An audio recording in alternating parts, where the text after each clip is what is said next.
the Pittsburgh Penguins have a massive opportunity. This is huge because Dan Muse is making some roster moves in his lineup changes. Samuel Poulin up in the lineup. Connor Dewar up higher in the lineup. Philip Tomasino, he cleared waivers, and we'll be getting into all things the Penguins are doing to give themselves a huge opportunity to win more games as they try to right the ship coming off a win against the Nashville Predators all the way back on Sunday. It is now, I believe, it's Wednesday, I think? I'm losing track of the days. But, yeah, welcome back to Penguins Digest. My name is Nikash Ganguli. Hope you guys are having a great day, a great time whenever you guys are watching this. We have some very fun Penguins news to get into, some lineup changes, some updates on injuries, all that good stuff. But before we get into all that, of course, you know I gotta say, guys, make sure you guys do subscribe.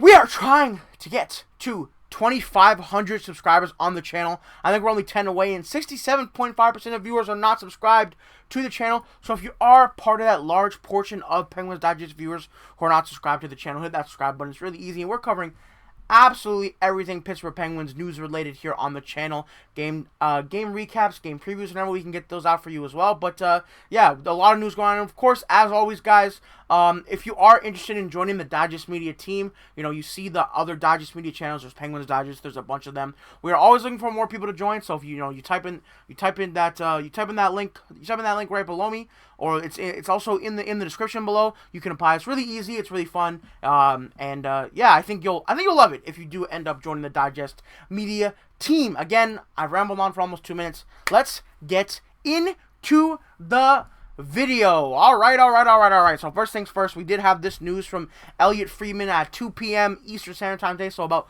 2.5 hours from when I am recording this. Both players cleared waivers. A little bit ambiguous there, but it just means Philip Tomasino did not get claimed. Honestly, I was surprised he didn't get claimed. I thought he would have got claimed for sure because there's a lot of injuries around the league right now. And Tomasino seems like a guy you would take a flyer on. I thought someone like Toronto Maple Leafs, maybe the Vancouver Canucks could take a flyer on him. They're piling up a lot of injuries. Even a team like, you know, the Boston Bruins, who are kind of short on forward depth, could have taken a flyer on him. But no one did. So Tomasino clears waivers.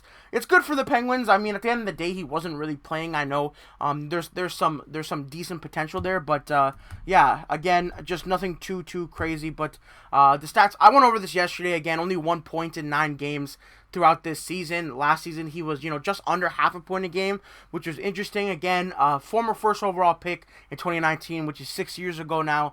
Pretty long time ago. You know, was a star way back when in the OHL, but yeah, hasn't really found his footing in the NHL just yet. He's had a couple good seasons. He's played over 200 NHL games. Again, 95 points. So I think he's still decent. He might find his way back up on the team. For now, he hasn't been assigned to Wilkes-Barre just yet, but I assume if he does go down to Wilkes-Barre, they're also a little bit depleted because, you know, the NHL team has called up guys. Some guys got injured, like Koivunen has called up and got injured. So if Thomas Stewart can go back down there, you know, the Wilkes-Barre Scranton Penguins, they have been a very, very elite AHL team, and maybe he could help there. Or he stays on the team. I'm not too sure what the plan is with there. But with all the moves going on, we do have to look at the new lines, of course, which is going to be Penguins from Penguins Inside Scoop. The Penguins D pairs are back today, which is a full skate after an optional session on Tuesday. Right now, Connor Dewar has been moved up to first line left wing with Crosby and Rust. Very interesting for me. I mean, you go from the fourth line to the first line. What an opportunity for him. Kevin Hayes, Evgeni Malkin, Anthony Mantha. Again, I was kind of hitting the drum that they should do this line. You know, take out Brazeau and put in Hayes. They're the same kind of player archetype. Again, that line is going to be a little bit slow, but they're going to be huge, so maybe they can make up for it. Tommy Novak, Ben Kindle back at 3C. I think it just makes a lot of sense for him to be there. And then Samuel Poulin, who I want to talk about a little bit at length in today's video, getting called up and getting an opportunity with Kindle and Novak on the third line. I think he should be okay there. Then Koppinen, Lizotte, and Heinen, with Tomasino filling in every now and then. And then Watherspoon, Karlsson, been a very solid pair. Ryan Shea, Kris Letang, again, those top four have been kind of cemented in. Ryan Graves, Connor Clifton, and then Matt Dumba and Harrison Brunick, who has kind of been in and out of the lineup and, you know, has kind of maybe might need some time in the AHL, for my opinion. Not because he's bad or anything, just because, you know, it might be useful for him to do that. But just quickly looking at Samuel Poulin here, who I did want to bring up again, hasn't been able to find himself in the NHL yet. Again, he's 6'2". He's still only 24, which isn't too old yet. He's older than me, so by 2 years. So I'm not gonna knock him just yet. Again, in the AHL this year, he's been very, very solid. 15 points in 16 games, kind of a production uptick from last year. We had 43 and 57, and then in the NHL yet, he's only played, what would that be? 13 games, and he has 2 points. So I think it makes sense to give him the opportunity again.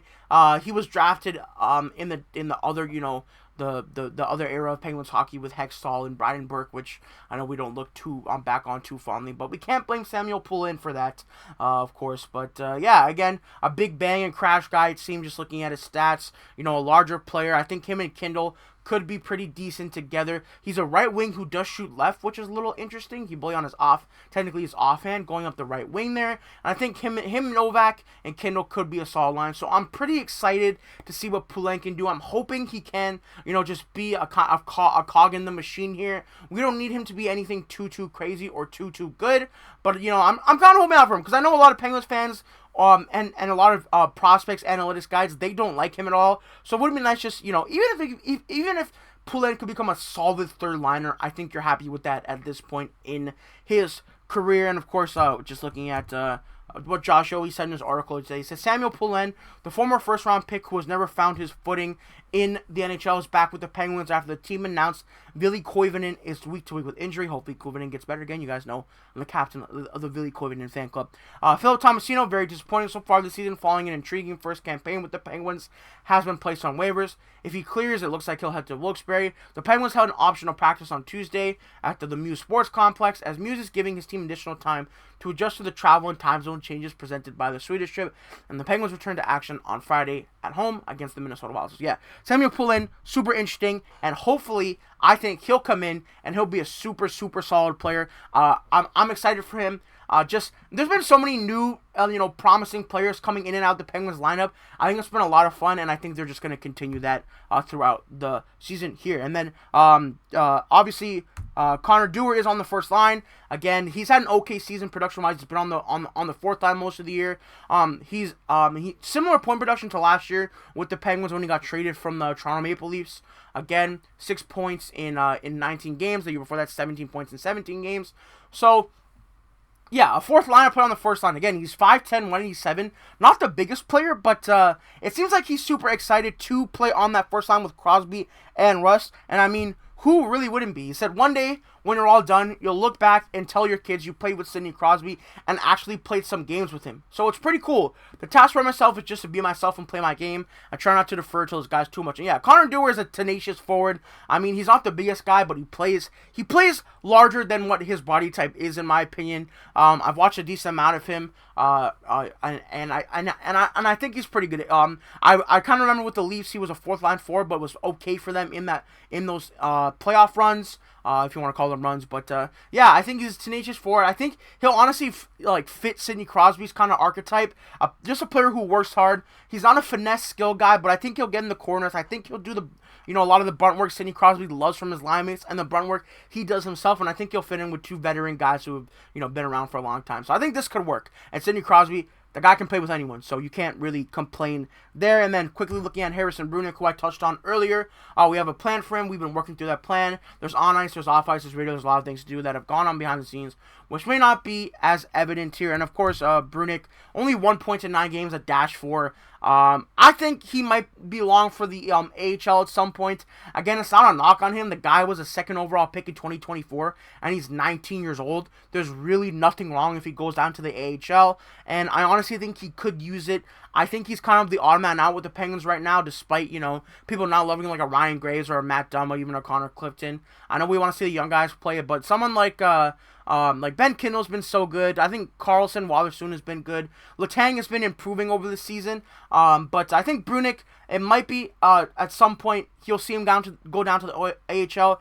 but I would not panic on that front. And then just quickly before we get out of here, a quick update. Brazeau, Raquel, and Achari, you know, 3 guys we're really excited to have back at some point, especially Achari on that 4th line. I think he's been missed, and obviously it goes without saying Brazeau and Raquel's point production and production in general has been missed. So they're having another on-ice workout in Cranberry. So, yeah, they hopefully will be back at some point soon. I know Raquel's probably not back till December-ish. Brazeau and Achari, who I haven't seen any updates on them in recent memory. And then finally, the Penguins, they are not playing until Friday still, so they have a lot of time off from the Sweden trip to now, or till their next game against Minnesota at 7. And then they are right back at it the next day, playing the Seattle Kraken at home. So 2 home games, Friday and Saturday. And they have another home game on Wednesday, and then the schedule just kind of goes on for them. I'm not going to go through every game. But the one against the Maple Leafs on Saturday, November 29th, interesting for Dubas. I'm sure we'll cover that when the time comes. So, guys, let me know what you think of all the lineup changes. Mainly, I want to ask you guys about what do you think about Connor Dewar moving up to the first line?